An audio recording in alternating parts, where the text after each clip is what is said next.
O marido tá jogando sem parar. Já ganhou R$ 1.500. A esposa pede que ele pare de apostar e saque logo esse dinheiro. Mais 150, Marta já fez 1.500 e não sacou. É doido. Vou ganhar agora, parceiro. Vou botar tudo aqui, ó. Você já tinha sacado. Você vai botar tudo? Botar tudo.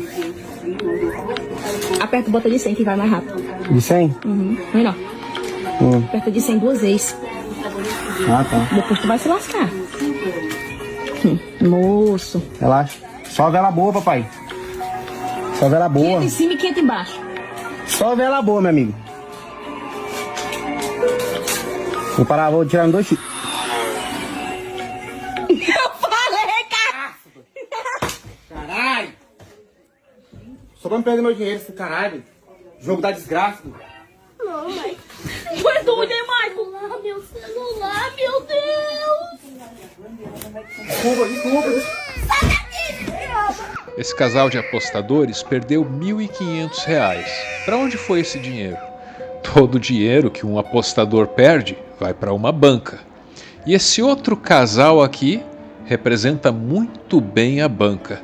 Fernandim OIG e Pamela Drude, estreando seu novo carro esportivo anfíbio. É anfíbio, porque esportivo que anda só no asfalto, a essas alturas aí eles já tinham mais de 10.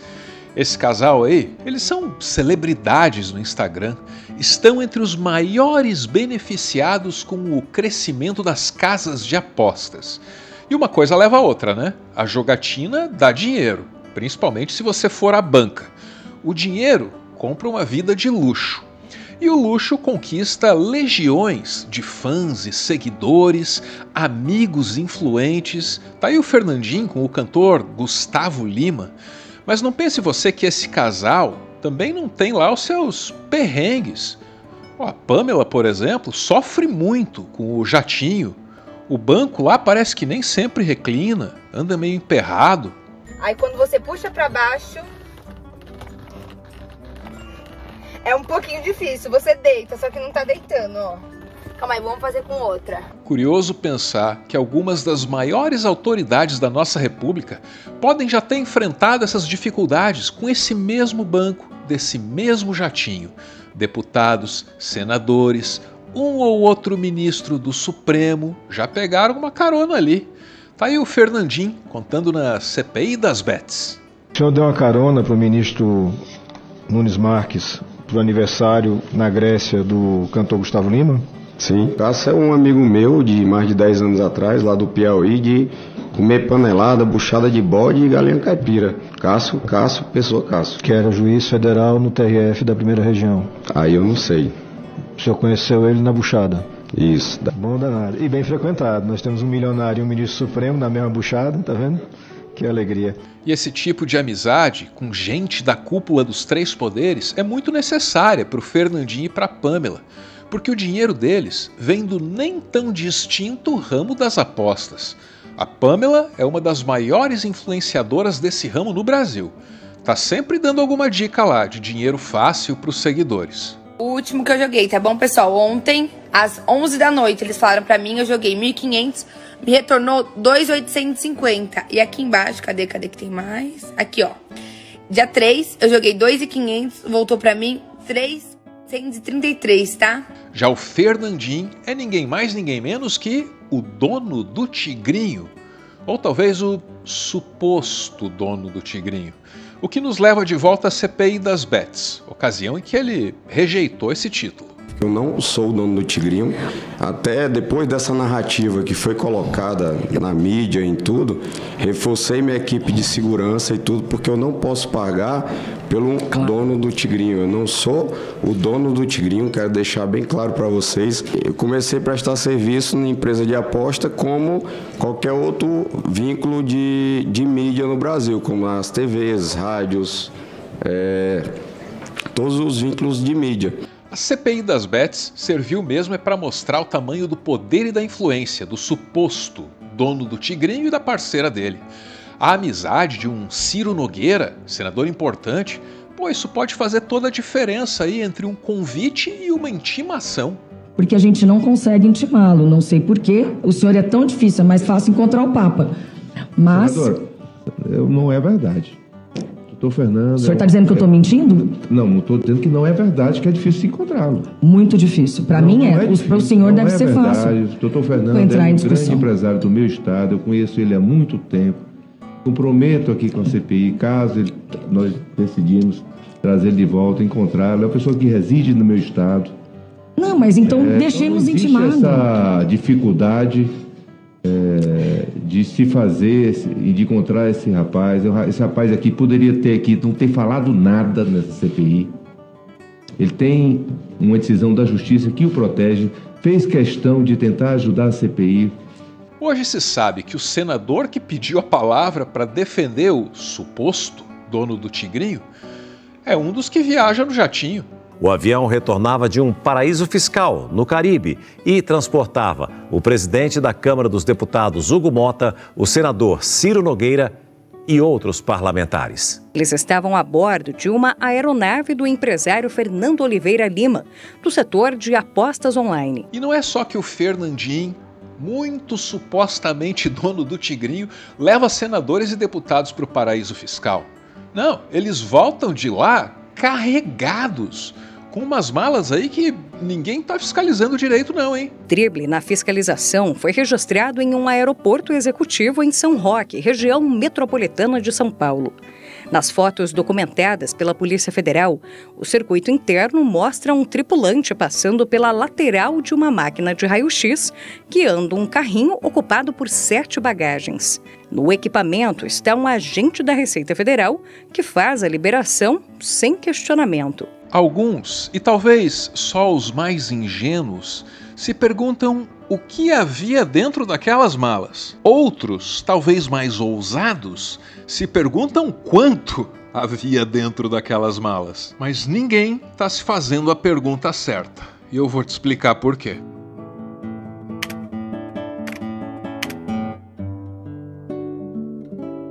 Essa é Dom Pedro, uma cidadezinha de 23 mil habitantes bem no meio do Maranhão. Foi aqui que nasceu o ambicioso Fernandinho. Depois ele se mudou para Teresina, no Piauí. Começou a trabalhar cedo na loja de um tio, mas não durou muito, porque Fernandinho e um primo, que era colega de trabalho, gostavam de mexer com as moças que passavam na rua. Eu acho que era um travesti mesmo. Isso era já finalzinho da... Não, era no almoço. Aí ele começou a gritar, ei, rapaz, gostosa e tal. Um cara, não sei o quê. E eu lembro que o cara ficava procurando e não achava. Na hora que o cara parava de olhar, ia lá de novo, ei, gostosa e tal. Mas tirando onda, né? É, com brincadeira, né? E eu sorrindo, rapaz. O Fernando era um adolescente. Talvez não tivesse percebido que isso obviamente ia acabar mal. Deu mal, tem um cara ali passando, vai cabuetar. Aí eu vi esse cara passando e esse cara foi justamente lá atrás do gerente pra falar, rapaz, minha mulher tava ali na parada e tem um cara lá em cima só gritando gostosa. Aí, velho. E assim, o Fernando acabou demitido. Aí ele, foi você, Fernando? Eu disse, rapaz, não foi não, mas se quiser me demitir, eu tô no ponto. É mesmo, você tá demitido. Aí eu disse, pois tá bom. Ele encarou aquilo como arrogância? Rapaz, eu não sei porque, tipo assim, no tempo, ele nunca foi assim de demitir ninguém, mas ele gostava de que o cara, tipo, se humilhasse pra ele. É tipo, por favor, eu só tenho isso, me deixa ficar e tal, não sei o quê. Não, pode demitir. Ele nunca demitia ninguém não, assim, os parentes quando acontecia alguma coisa. Sem o emprego na loja, o Fernandinho passou a dedicar todo o tempo dele a um jogo, Ragnarok Online. Só que pro Fernandinho, aquele jogo era muito mais um empreendimento que uma brincadeira. Ragnarok Online não é um jogo de azar. Mas mesmo naquele ambiente ali, o Fernandinho já mostrava que tinha mais vocação para banca que para jogador. Com o dinheiro da rescisão, ele comprou um computador. Com o computador, ele achou um sócio e montou um servidor pirata desse jogo. Esse jogo na verdade, era um private server, não era o original. Aí você falou grego pra mim, pai. Era como se fosse uma cópia do jogo original. Existia o original, mas a galera no tempo fazia os privates. Tipo assim, é um servidor private que... O primeiro servidor quem fez foi você aqui? Não, assim, do Piauí, no tempo que teve servidor privado, eu acho que fui eu no tempo. mas aí já foi um pouco além, já foi mais pra frente um pouco. Ragnarok Online é um RPG desenvolvido por um estúdio coreano. No Brasil, a representação oficial ficou por conta de uma empresa chamada Level Up. A Level Up tinha seus próprios servidores, os oficiais. Só que havia muitos outros servidores paralelos, privados, que podiam ter itens e até personagens diferentes. O Fernandinho se destacou porque conseguia fazer alterações dentro do jogo. E eu não era aquele cara só de estar lá prestando suporte para os jogadores e tal, não. Eu era aquele cara que botava item novo dentro do jogo, já desenvolvia um NPC dentro do jogo, já fazia o desenvolvimento, a parte por trás do jogo. Suporte mesmo, né? O que o Fernandinho estava fazendo nessa época tinha um certo nível de sofisticação técnica que ninguém esperava encontrar. Nem todo mundo ao redor dele entendia o que ele estava fazendo.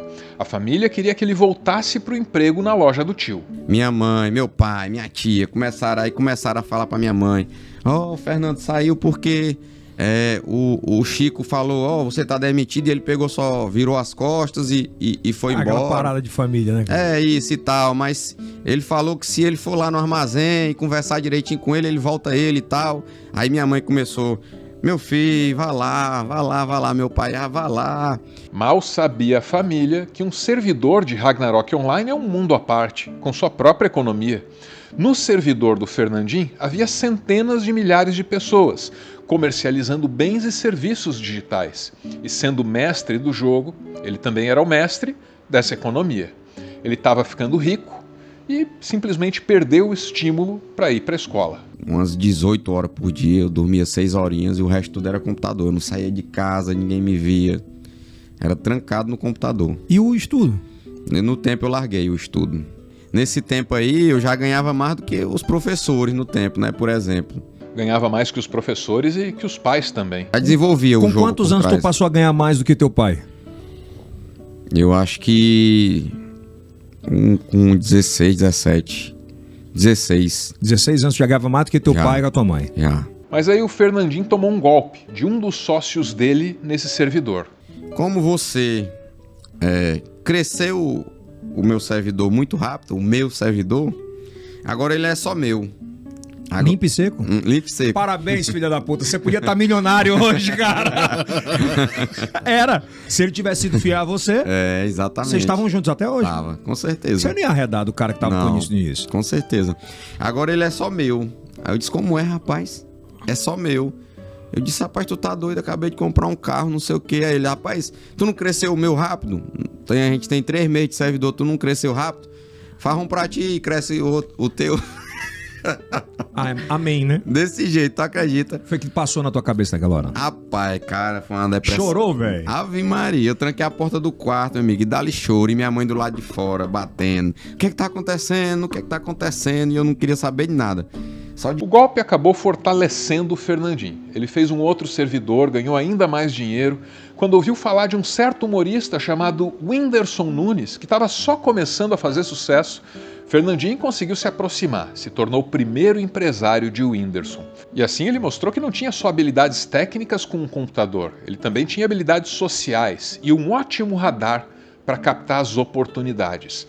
Quando o Facebook estourou, lá foi o Fernandinho ganhar mais dinheiro. Sempre que alguém queria fazer um teste para descobrir que princesa da Disney era, ele já ganhava mais uns trocados. Era uma rede de sites de interações, tipo assim, a gente chama de quiz, né?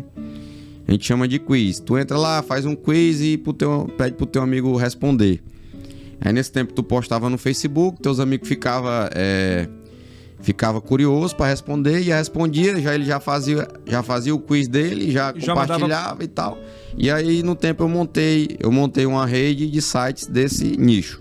Todo esse histórico colocou o Fernandinho na posição perfeita para aproveitar o boom dos jogos de azar. Ele tinha as habilidades técnicas desenvolvidas nos tempos do Ragnarok Online e também tinha muita desenvoltura social.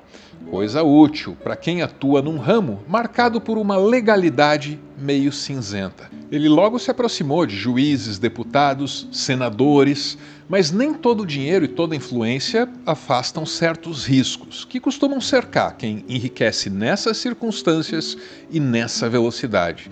A mãe e o irmão dele já foram alvos de um atentado. E os caras passaram atirando no carro. Mas teu irmão não mexia com nada errado? Até onde eu sei, até onde eu imprensei ele nesse Tu foi tempo. pra cima? Fui. Nunca E a bala pegou na descobri sua nada. mãe? Aí pegou aqui no braço dele, passou aqui no braço dele por aqui, e uma delas, né? Uma delas passou no braço dele, pegou só nele, e teve uma que entrou no vidro de trás do passageiro e pegou na medula da minha mãe.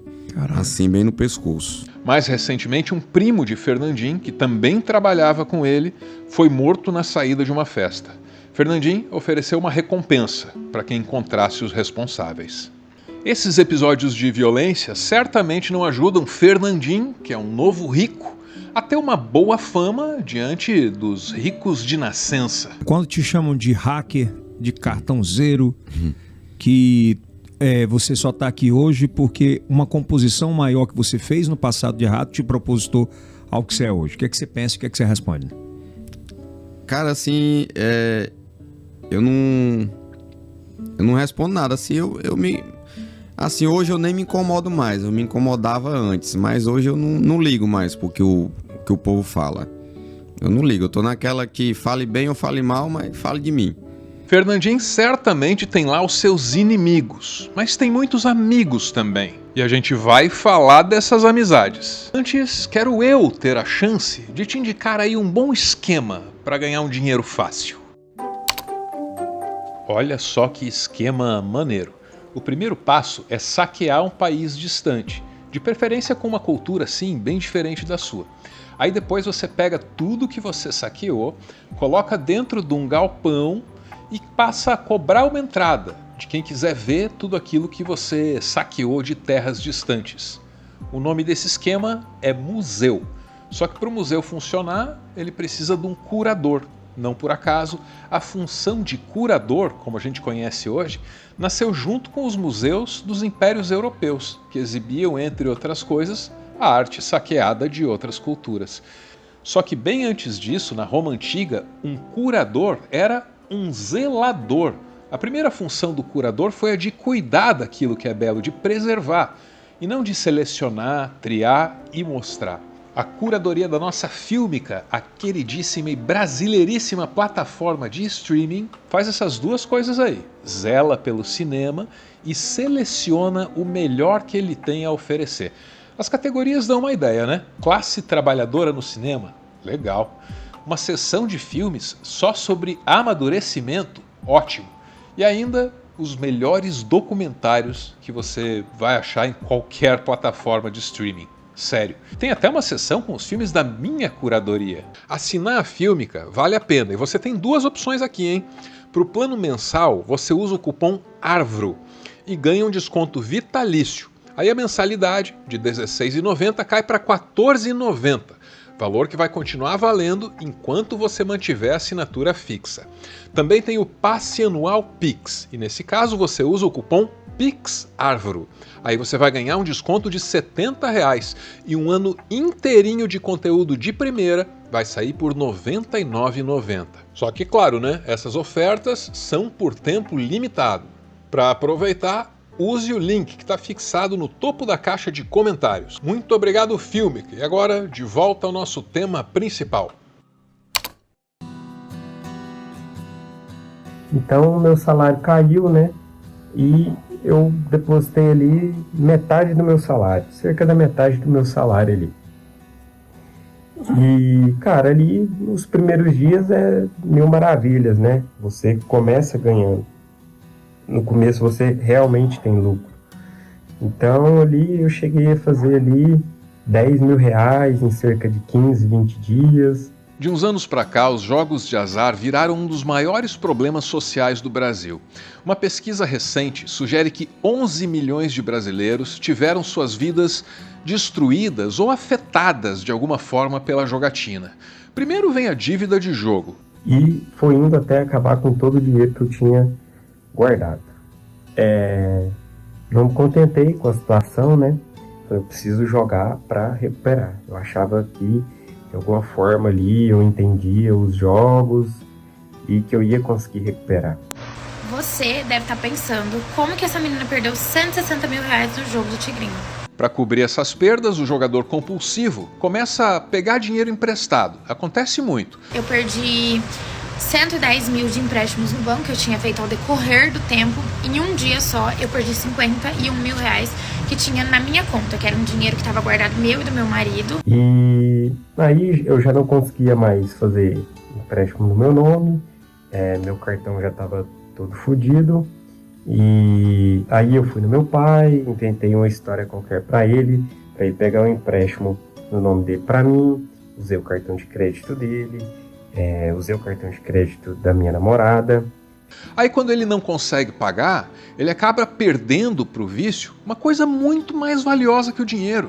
Ele perde os vínculos com os amigos e com a família. Mas o jogo destruiu a minha vida. Eu quase perdi o meu casamento. Eu comecei a mentir para os meus amigos para pegar dinheiro emprestado, falava que era para uma coisa e não era, né? Era para jogar. E aí, cara, eu entrei numa bola de neve onde eu me vi que eu não conseguia sair mais, né? Confiança dos meus pais eu perdi, confiança dos meus amigos eu perdi, dos meus familiares, tios, tias, que já me emprestaram dinheiro, já me ajudaram. Perdi a confiança deles, perdi a confiança de todo mundo, então ninguém mais acreditava em mim. Podia ser a história mais triste que fosse, ninguém me emprestava R$1. O fim de um jogador compulsivo pode ser cheio de uma miséria muito solitária. Alguns não resistem. Ângela pediu muitos empréstimos e envolveu familiares e amigos. Quando se deu conta do tamanho do prejuízo, não suportou e acabou tirando a própria vida. Aí aqui tem 400, 600, 500, 500, 400, 1.000, 300. E o final de um jogador compulsivo também pode ser muito violento, com tragédias que destroem famílias, comunidades inteiras. O Danilo, que é considerado pela população daqui como um rapaz calmo, tranquilo, acabou matando a própria mãe dele e em seguida cometeu suicídio. O Danilo é este rapaz que a gente mostra aí na foto e tudo isso teria sido causado por causa da dependência em jogo, cassino online, mais precisamente o jogo do Tigrinho. E essas são tragédias com as quais o Brasil não estava acostumado a lidar. E olha que de tragédia esse país entende. Tudo isso começou com a Lei 13.756 de 2018, que liberou as casas de apostas sem nem ao menos estabelecer regras para fiscalizar esse negócio ou para cobrar impostos em cima deles. Foi no governo do Michel Temer, que até hoje tem que responder aí se ele não percebe o tamanho do erro que ele cometeu. O senhor editou uma medida provisória que abriu caminho para a legalização das apostas esportivas online, as bets. Hoje, diante do cenário em que muitas famílias estão sofrendo um endividamento pesado por causa dessas bets, o senhor faria algo diferente? E a resposta que ele tem dado é invariavelmente a mesma. Nenhum arrependimento. E foi no final do governo até que eu autorizei, né? Eu não sei se faria diferente. Mas é raro, né, que o Temer seja convidado a fazer a famosa autocrítica pela mídia hegemônica. Até porque os grupos de mídia rapidamente se beneficiaram dessa lei, passaram a ganhar o dinheiro fácil do mercado de apostas. Até a Globo entrou no jogo. E entrou para ser a banca, né, porque a Globo não é otária. Tem isso, no mercado de apostas, ou você é a banca ou você é o otário, com todo respeito ao apostador compulsivo. Compreendo, respeito seu sofrimento e desejo que você se livre dele. A MGM lançou oficialmente a BetMGM, sua plataforma de apostas online com o Grupo Globo, em uma campanha digital nesta terça-feira. Assim como a Globo, o Fernandinho também soube aproveitar essa oportunidade. Ele é o dono da OIG Gaming Brasil, uma empresa que conseguiu a aprovação do Ministério da Fazenda para operar 3 sites de bets. A OIG também é apontada como a empresa brasileira que está alavancando o Fortune Tiger, um jogo que tem origem em Malta, mas que se tornou perigosamente popular no nosso Brasil. O Fernandinho diz que a relação dele com o Tigrinho é fake news, mas a verdade é que ele tem muito mais dinheiro do que condições de explicar de onde esse dinheiro está vindo. E não é só o Senado que está pedindo explicações. O COAF também quer saber, a Polícia de São Paulo é outra que está investigando.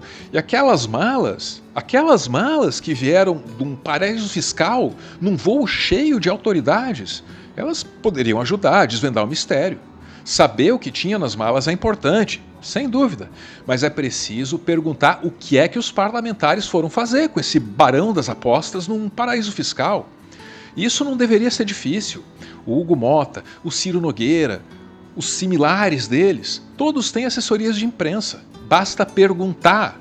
A própria Folha de São Paulo, que fez uma excelente reportagem relatando esse caso, parece que considera o motivo da viagem uma bobagem, que não vale a pena ser questionada.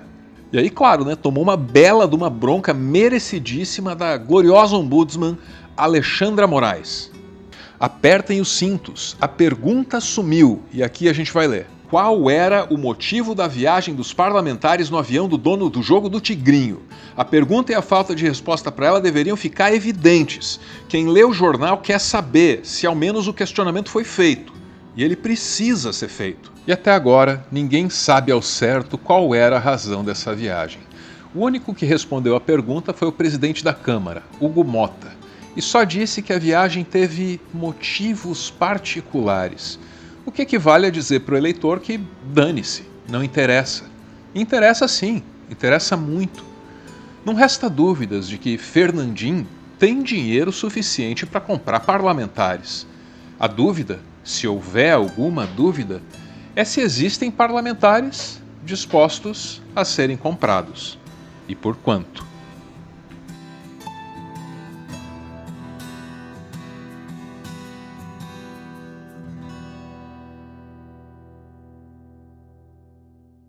Nas considerações finais, eu quero me dirigir respeitosa, afetuosamente a todo e qualquer jogador compulsivo que possa estar me ouvindo agora.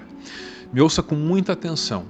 A sua vergonha é sua inimiga. Se você percebe que esses jogos exploraram uma fragilidade da sua psicologia, o melhor que você pode fazer agora, com essa compreensão, é admitir o problema, é admitir toda e qualquer mentira, toda e qualquer dívida e pedir desculpas, mas com a consciência de que ninguém é obrigado a aceitar essas desculpas. É só depois disso que você vai estar pronto para se colocar de pé e voltar a caminhar. Tem ajuda por aí. O SUS agora tem um serviço de atendimento online para quem está enfrentando um problema como o seu, que é sério. Procure ajuda direto no app gov.br. Crie consciência de que você não pode apostar. Não pode apostar nunca, não pode apostar nada, não pode apostar jamais. Pela sua segurança. E tenha certeza de uma coisa: o que passou, passou. O que quer que você tenha pela frente é muito mais importante. Só que para haver um lá na frente, para haver um futuro, você tem que parar de apostar. Tudo dito, bora ouvir. Os apoiadores desse canal se reúnem num grupo, me mandam áudios e assim nasce o PS, também chamado de Finalzinho. O governo precisa liberar uma MP proibindo as bets. Com isso, ele vai jogar para o Congresso a responsabilidade e a visibilidade de quem é a favor do empobrecimento do povo, da facilitação desse vício continuar destruindo famílias. Se depender de mim, presta atenção, se depender de mim, a gente fecha as bets. Se depender de mim, obviamente que depende do Congresso Nacional, depende de uma discussão. Ontem eu fiz uma reunião muito longa aqui. Sócio de bet, presidente, eles não vão votar. Eu sei. A gente está olhando para o Congresso daqui dessa sala, presidente. Eu sei que eles financiam, eu sei quem tem. Eu só não posso, eu poderia até citar nomes, eu não posso citar nomes, porque eu não sou juiz e não sou policial, eu não posso citar nomes. Mas todo mundo sabe quem são os deputados que estão envolvidos nisso, quem são os partidos que estão envolvidos nisso, quem são os senadores, todo mundo sabe. Sou de um país vertiginoso, onde a loteria é a parte principal da realidade. Essa citação do Jorge Luiz Borges no conto A Loteria na Babilônia, é usada pela professora Maria Celina na introdução de uma obra fundamental do direito brasileiro chamado Danos à Pessoa Humana. Essa é a dica de leitura que o nosso grupo de apoiadores recomenda a todos os passageiros do jatinho do Fernandinho, o homem a quem nós desejamos aqui uma prosperidade que seja fruto não da dor, mas sim da alegria alheia. Se você quiser contribuir com esse canal, tá aí a chave Pix. Você pode apostar em mim, mas esteja ciente dos riscos. Um beijo e, como sempre, valeu!